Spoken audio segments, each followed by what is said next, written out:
Hey, what's up, guys? Muertero Chris here. Thanks for coming back to the Guard Owl.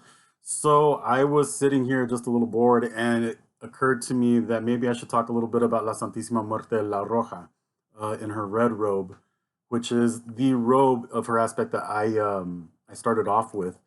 I mentioned this in my very first video, I believe, but I want to get a little bit more into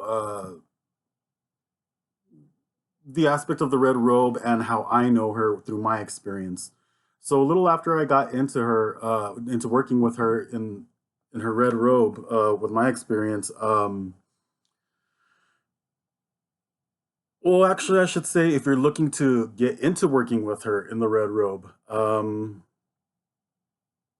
lot of people go to her for issues dealing of the heart, such as love, broken hearts, um, keeping the family unit together, um, helping people out with maintaining a job, gaining a job, helping with bills, and also trying to get a little bit more income coming into into the household. As for myself, I went to her because I was suffering from a broken heart, from a breakup that it was just extremely hard for me to get over, and it was causing a bit of another problem in my life. And these two things were just going hand in hand with each other, and it just became very difficult. So I had told a friend of mine, well, it was my boss, but she was also my friend. I was working at a dry cleaner at the time, and I told her I wanted to start working with La Santisima Muerte. She took me to a friend of hers that actually owns a botanica in south side of San Antonio.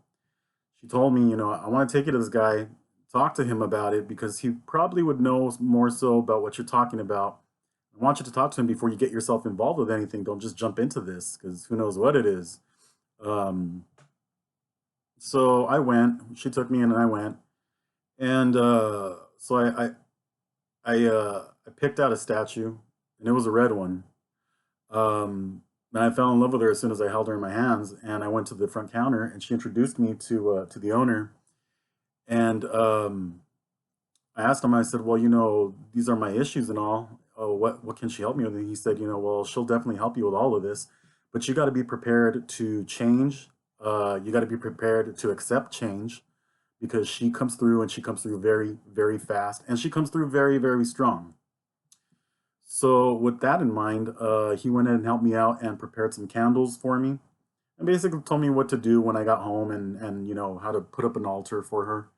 So I went ahead and followed instruction, and I did what I had to do, and I lit the candles, and I sat there like I'm sitting in front of this camera right now, and I looked at the statue for like the longest time, I think, in the dark with the candles going on.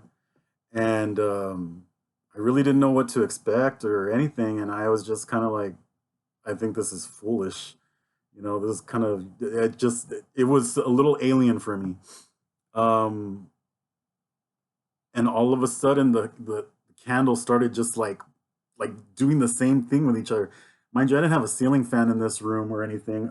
Air conditioner was on, but I mean, like, they weren't doing this before, so it immediately got my attention. The way the flames were going, and all of a sudden both flames stopped and they grew up a little bit, and then they came down, and all of a sudden I just started to feel like the pull come out of me, and I just started talking to the statue of her. And I started it just happened, it just all of a sudden felt natural. I felt like I was talking to somebody that I really needed to talk to in a long time, yet somebody not very familiar to me, but just a sense of like a really, really, really good-hearted, persona of somebody that you can lean your head on their shoulder. And I started to just talk about everything and everything that was breaking my heart, everything that I had been going through, how it felt, how betrayed I felt, how misunderstood I felt. Um, and then he had told me, give her offerings, when you feel she shows up, give her offerings. Well, this kind of like, it just disappeared from my mind. I was kind of overwhelmed with all this. I didn't really have anything to give her at the time, and the tears that were just coming out and coming out, I broke down so much. uh I haven't cried like that since I was like a little kid. But it happened, and I just felt like she was pulling all the badness out of me, all the ugliness that had been afflicting me. Um, and I started wiping my tears on the statue and told her, this is all I have to give you. Please accept it. It may not be the best, but it's the best that I got right now. And it's real. This is real. Please. And so I felt like it was like an exchange, an exchange of energy. I felt like she was like holding me, and telling me it would be okay and that she's gonna help me out and she was, gonna like cut all the negativity out of my life. Um, and so with that, I told her, if you would help me with this, I will sleep at the feet of your altar. So that night I slept at the foot of her altar. The next night, the next night, and I began to notice I was not feeling that anxiety that I was waking up with every day. I wasn't feeling that heartbreak. I wasn't feeling that depression anymore. It was just a complete change, and I was so happy, and I was really excited. I was like, "Wow, this thing really works."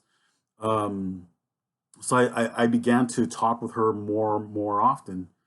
Um, it was the most incredible thing I had ever experienced in my life. Um, and the feel that I had of it was like the most trusting feel that I could have ever had ever. I never felt more trusting in somebody than La Santisima Muerte at that moment. I could tell her whatever I wanted to tell her. And she was not going to chastise me for it. She was not going to look at me really weird and like say, "Oh, well, you're wrong for this, you're wrong for that, you're dumb or nothing." She would. I just felt like she was really understanding. The interesting thing is that over some time, I kept on sleeping at her feet. That's how I got the name the guard owl, because you notice that on her statues, most of them they come with an owl. And usually it's at the feet of her statues. Um, so since I was kind of seen and known for sleeping at her feet all the time, um, I was kind of like her little owl, and I would basically like guard her altar. Like sometimes, if anybody came by, I would say like, don't get close to my altar. I got really possessive over. Um, but I had to learn some things, and there's been other times in my life where things have gotten really, real challenging, extremely challenging. I've been put to the test ever since, by others, but she's been right by my side ever since. The red aspect of La Santísima Muerte is my favorite. Um, it's my favorite color of her to work in. She taught me a lot about love, about self love. She taught me a lot about self respect. She taught me about a lot about, self confidence. She taught me boundaries, most of all, is what I know. She taught me boundaries. I was the type of person that I never set up boundaries for myself. And so I one time had a friend sit me down and told me, the reason why people walk all over you is because you're too nice, you're too forgiving. And it was true. I've always been like that my whole life. But for somebody to sit you down and tell you this, you know, it kind of speaks volumes. And this is a lifelong friend. I mean, we're still friends to this day. We've been friends since, gosh, I don't even know how long. Um, a very long time friend. I never forgot that. But she enforced it, because when I started working with her, I remember I would think about those words all the time, and I felt like she was consistently telling me, like, you need to listen, you need to remember those words every day and listen to your friend and put boundaries down. If you love yourself, you're going to have to put boundaries. That's the first type of thing that you do when you start teaching yourself self love. You put boundaries so that people don't cross you. This isn't to say that you got to be rude and cunning against other people, but sometimes in this world, I mean, let's face it, it's 2020, and you got to let people know. You got to let people know what's up. I was not one of those people. I am now. Um, but that's also kind of the fierceness that La Santísima Muerte has. She will, she will help you. She will help you take control of your life in terms of I guess I want to say in terms of like courage to be something that you should be, maybe something that you know that you should be, or how to carry yourself, but you just never really did. She enforces that. She elevates that in you. Um, and it's a very beautiful thing when you start to notice this change in you. A lot of people will start to notice these things in you. There was also one time where, a little after working with her at this point, I entered into another relationship and moved in together. And I had come back from El Paso to San Antonio, so I needed to land a job. And I was kind of having trouble, so there I went. Like, hey, need a little help here. And so I did some prayers to her and I told her, and I remember I brought in a job application. I was like, I gotta land this first thing in the morning because shit's getting tight. So I placed the application right next to her and I had put the hilt of her guadaña or her scythe, on it. And I prayed and I lit candles and I put it right on top. The next day I went to go turn it in and they looked at it and they're all like, can you start now? And I was like, wow, that was really quick. So, I mean, whether or not, it depends on how you look at it. I mean, they could have just really, really like, but I mean, in my experience in the past, I never landed a job that fast before. And there's been other times where maybe I've had to land some other job. And like, if I go to her for it, it never fails, I end up getting that job. Other times, if I don't, I end up learning later on, like, for some odd reason, I end up finding out later on, like, it's a good thing you didn't go into that job because, you start hearing things and it's like, oh, good looking out. And that's another thing about working La Santisima Muerte. There is this whole thing about you can go to La Santisima Muerte for about anything and she'll help you out. She will, but other times things don't come through. And it's because it's not that she fails you, it's for the better of you. So there's that disclaimer. Yes, she does help you with everything, and helping you with everything entails keeping you away from some things. When you can't expect that you're going to go into working with La Santisima Muerte and think, well, I'm going to go to her because she's going to help me get everything that I want, and like she's actually not. She's not there to help you with all this like selfish, BS. You know, um, you want money, you want riches, you're gonna work for it, plain and simple. She'll help it get a little easier, but you're gonna have to do all the work for it. However, if you need a little extra money coming into the house, into the household, things aren't looking so good financially, she'll help you with just as enough as you need to get back on top. That is a guarantee. I promise you that's a guarantee. I give you my word. I've seen it. I've done it myself with her. I've heard from other people. She works time and time again. But it's also kind of like how they say, about God and everything.